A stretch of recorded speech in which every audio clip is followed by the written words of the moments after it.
Oh yeah, sexy biscuits. Nice.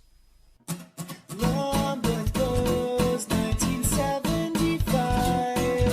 A YouTuber's on the rise. Reviewing games late at night and sometimes friends. But Long was 1975.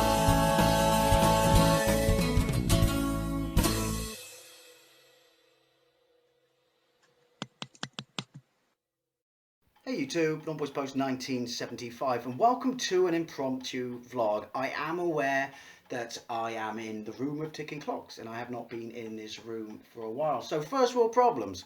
First world problems. If you don't like ticking clocks, then this video is not for you.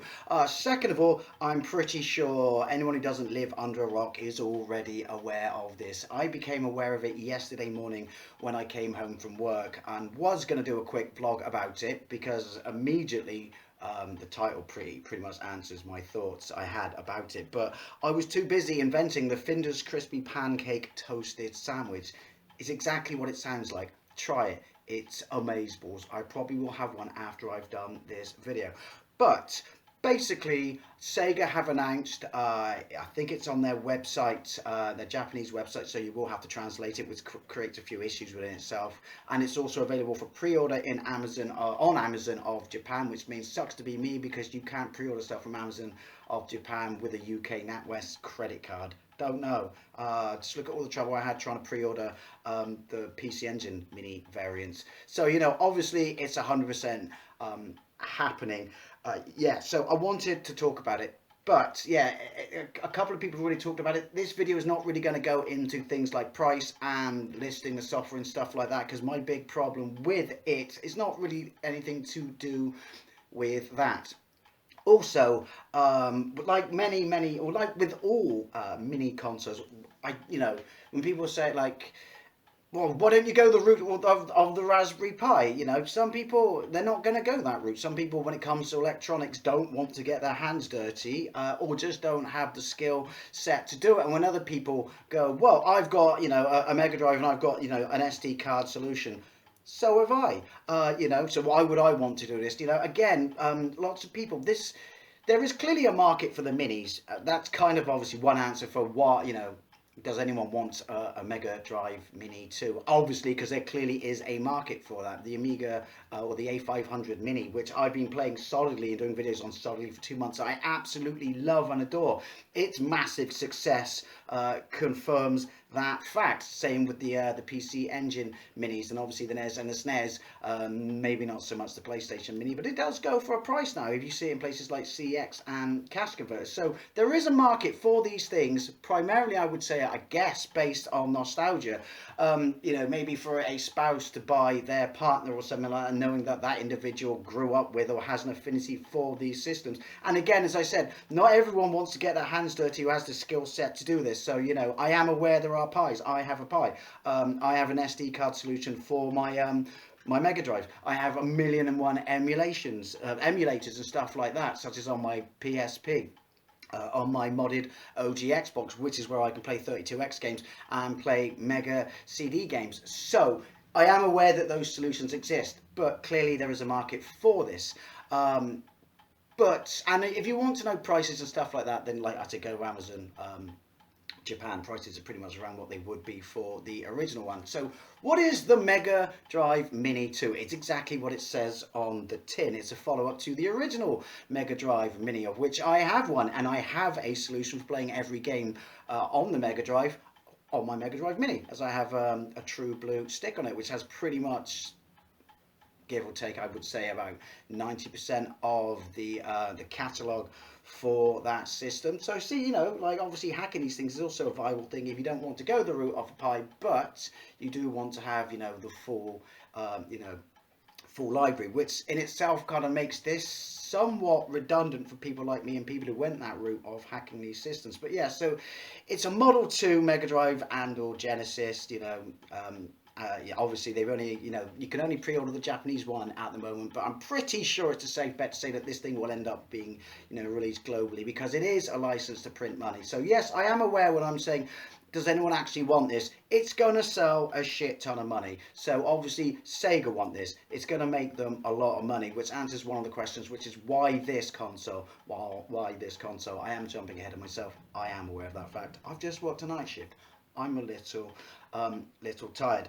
So yeah, it was the Mega Drive 2, Genesis 2. I have a Mega Drive 2, a Power One. It is modded. I have a Genesis Model 2. Never a massive fan of how it looked. It is a slimmed down, streamlined, cheaper to produce model of the original Mega Drive and or Genesis that I believe was released around about 1992, and it doesn't have as good sound. And obviously there was a Model 2 Mega CD, Sega CD release for it. I do say, or will say, that I do think that the Mega Drive Mini 2 and a Mega CD 2 Mini, you know, next to each other, is one cool looking package, even though I was never actually a massive fan of it. So they've justified it in the sense that it's a Mega Drive Mini 2, because it's not, it is actually a mini of the Mega Drive Mini, Mega Drive 2 model, and also it's, I guess, is it a play on a title, which is it's a follow-up to their massively successful Mega Drive Mini. Emulation is done by M2 again, so obviously that's going to be absolutely bang on. I think it's probably going to have a similar interface, and they've confirmed a few games, and it is actually going to have Mega CD or Sega CD games on it. The ones they confirmed, off the top of my head, I can't remember. What's that, Soul Feast or something? Whatever it is, that shoe has been confirmed. A bunch of RPGs have been confirmed, but this is you know, on the Japanese model only, and it's also going to have a bunch of unreleased games. So I'm guessing they're thinking that the main attraction here is you're going to buy it because you want Mega CD, and you know, possibly, this is just me guessing, I don't know if it's on the website, I've only had a very brief look, possibly 32X emulation, but at the same time, we all kind of thought we should have got that on the original Mega Drive Mini. So I'm guessing they're thinking that that's the hook factor here, that they're going to sell it on, because let's be honest, no one really gives a shit about the unreleased games. I mean, Tetris being on the original Mega Drive Mini was just a wasted bloody opportunity. Well, not so much once you hacked it and stuff like that. But yeah, so I guess they're thinking they're hooking in people with, you know, Mega Drive, Mega CD, Sega CD, you know, playability and stuff like that, and maybe it won't, maybe it will, but I'm guessing possibly it will have 32X games. Obviously licenses and things like that, particularly with stuff on the Mega CD, may be an issue.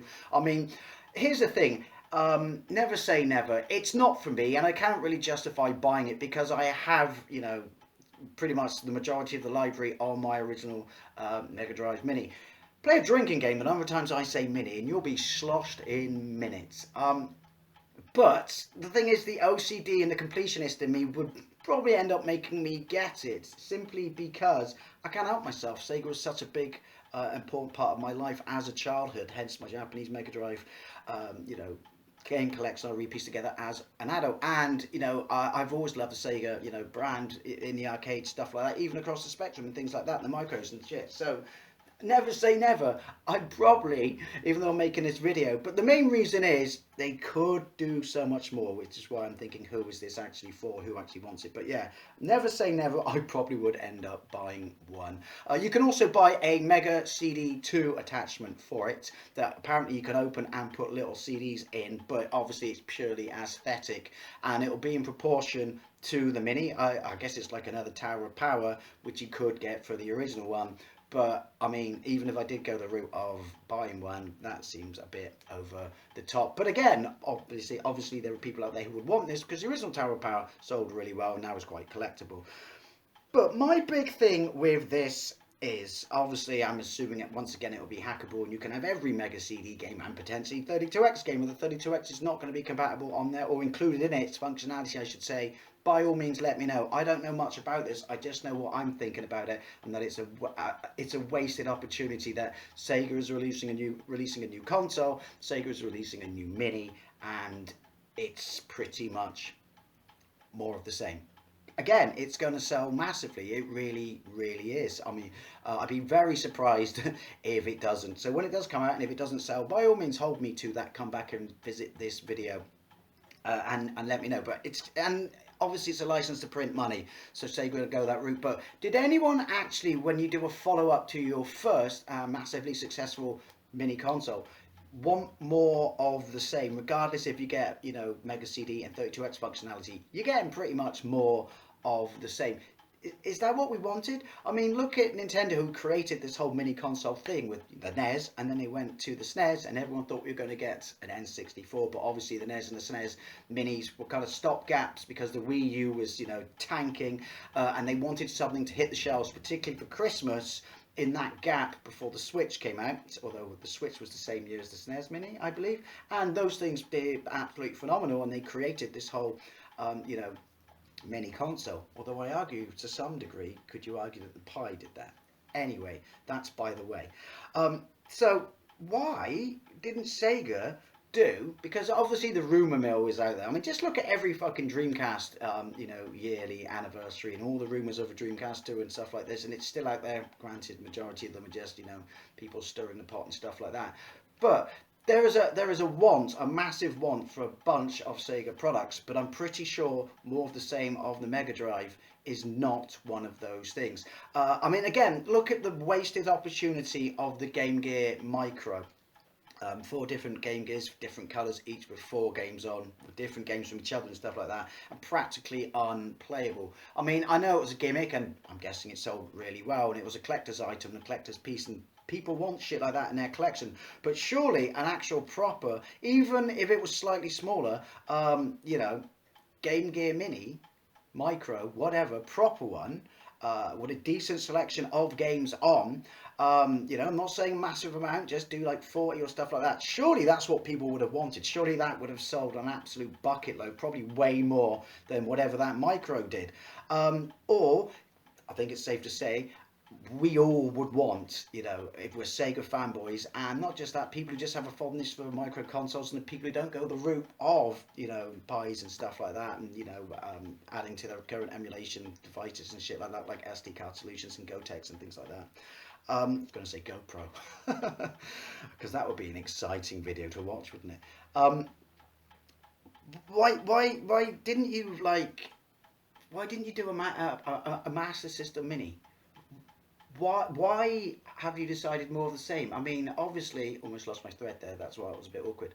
It's a license to print money, but surely a Master System Mini, again, 40 games, unreleased games, sort of titles that only came out in Brazil, but you released them globally, such as, like Street Fighter and stuff like that, because technically it is an official game. Not so sure about Duke Nukem, but, you could have done that. You could have put, exclusive to different countries and things like that. Could have put the great, like Sonic 1, Sonic 2, the Wonder Boy saga on all the Wonder Boy games for the Master System alone on it would have made it an absolute setter. Something like that, not limited to like 20 games or something like that. Go your 40 odd ish games like you did with the Mega Drive Mini. People want that. People would absolutely want that, and it would be a piece of piss to make. And you could do variants. You could do the Mark III for Japan. You could do the Master System for UK and North America. Maybe one of those regions has the Master System too. I have both models. I had a Master System for my Mega Drive, so I have a particular fondness for it, and I would definitely buy one of those. And the thing about that, which you could argue why it's interesting, that Sega, the Mega Drive was never really that successful in Japan, so the fact that they're cleaning up with these minis is kind of like them reclaiming the market a bit to some degree, which is finally people appreciate this machine. So I think it's safe to say that in North America, such is the love, that the Master System has now, while it tanked back in the day against Nintendo. That would be a brilliant thing. People would love that. A Master System Mini. So yeah, that's a definite no-brainer instead of this console, and capitalizing on the success of the original Mini, Mega Drive. I understand why you went with that first and not necessarily the Master System. You were testing the water. That's your most successful product, console, period. And so how would a Master System Mini have fared out of the gate for your first mini console? Again, sorry, mini. Now I sound like Buck Rogers. Sorry. See what I did there? So it would make sense that you could do it now, and I'm pretty sure to absolutely clean up. And then obviously we're going to get to the two ones that people really want. Instead of this, right, I think it's safe to say more than this console, people would definitely want a Master System Saturn Mini. I don't know how easy it is to produce a competent, very solid Saturn near perfect emulation box that you could sell for £100. Again, I'm sure people can talk about this on the Pi and stuff like that. And Saturn emulation has come a long way from being very difficult to do initially. So I don't know how, producing that to a cost to make it affordable and be able to mass produce it would be, but a mini Saturn, that would sell bucket loads. Again, a system that didn't do particularly well first time round, apart from in Japan. That would definitely clean up now. Absolutely, definite. Release it at Christmas. Guaranteed the thing to own at Christmas. Probably more so than some of these big consoles right now. People would love that, especially if you could hack it. Obviously, that's not Sega's concern. But possibly leaving it so you could do such, wink wink nuts nuts, it would make it definitely more attractive to people. Why can't we hack the PC Engine Mini? I don't know, I'm sure, I thought surely that would be a thing. No, but yeah, so, think of the games you could put on that. Sega Rally, Virtua Fighter, 1 remix and 2, Fighters, Master Mix, a whole bunch of amazing shooters. Again, you could pick variants from different, markets and stuff that never made it to Europe, never made it to North America. You could have your color variants, such as, black, for North America and the UK, and obviously the grey, bluey, white thingy one, dependent upon which thing like that. That would be a definite no-brainer. But the one that to me, and again, I don't know. I mean, Sega obviously far better at these things than I am, despite the fact that after, for everything from the Mega CD on, financially, in the marketplace was a bit of a train wreck, and they fucked up their own brand and shit like that. But why not do a Dreamcast? Now that definitely, a machine that was so far ahead of its time, with so much potential for a number of reasons, not all entirely Sega's fault and stuff like that. Looking at you, PlayStation 2, copy protection and things like that. Well, that is Sega's fault. That is an absolute license to print money. I mean, that would be, you could even, play on the fact that people to this day still think they're going to get a Dreamcast 2, that Sega is going to properly, because you could argue that they have re-entered the console or the hardware marketplace with these things, properly re-enter it with a follow-up to the Dreamcast, is if they wouldn't just do their entirely new own thing, if they were going to go that route. But you would play on people like that. They would want it, and everyone who had a Dreamcast first time around would want it. And people who know of its reputation, and thanks to watching retro gaming on YouTube and stuff like that, and know what an amazing machine, how highly it's spoken of and recommended and stuff like that, would want it. Why on earth are we not getting that? More so than the Master System Mini, more so than the Saturn Mini. Why are we not getting that as opposed to a Megadrive Mini 2? So again, yes, it's gonna sell. It's gonna sell. I'm probably gonna buy one. But is this really the console that Sega thinks everyone wants? Because if it is a question of we're just gonna bang this out and we're gonna make some money off it, then possibly we're gonna go this way. I think that's a bit. You've got a reputation for shitting on your fans quite a lot, and the people who supported you, and some of the people or retailers who supported you, stuff like that. I know that's a long time ago, but if you do eventually end up going this route, but you've done this after all, the good faith that people have given you with the original Mega Drive Mini, then that to me is a bit of a dickish move. I just think that's something that we should have now. Again, maybe there's hardware problems, development problems, or costs, I should say, reasons and costs for why that's not going to happen, and that's why we get the Mega Drive Mini 2. But I can't help but think, the minute I saw this announcement on people's YouTube channels, because that's where I saw it, and then I saw them visit the site and stuff like that, and Amazon Japan, I can't help but think, immediately my brain just went, and not just because I can't really justify buying it myself, even if it has Mega CD, functionality, because I haven't access to all that stuff anyway, like on my OG Xbox, but because I have pretty much a massive, near complete game library on my original Mega Drive Mini, I can't justify it. But even then, like, who actually wants this? Who actually wants this as their follow-up mini console to the Mega Drive or Genesis? Who wants this and not a Master System or a Saturn or a Dreamcast? I mean, just my thoughts. I've kind of waffled on a little bit too much here. I've just come back from work and I'm very much tired, obviously, but I had to talk about this because that was my first, and I'm not alone in thinking that, but that was, I mean, there is excitement for it, clearly, and there was obviously gonna be, but I don't think it would be anywhere near the excitement if they announced one of the 3 other systems I've talked about. So who exactly is this aimed at, apart from, I don't know, completionists? Repeat offenders, if you will, when it comes to purchasing this stuff, fanboys. Who is it aimed at, and does anyone actually want this? my thoughts anyway. So as always, this kind of got away from me, but I would love to know what you think, especially if you're totally and utterly on board for a Mega Drive and or Genesis Mini 2, or if you agree with me and think you're really missing a ticket here, Sega, you really are missing a golden opportunity of going another route with one of those other three consoles I mentioned. Anyway, as always, I'd love to know what you think. Thank you very much for watching. I'll see you later.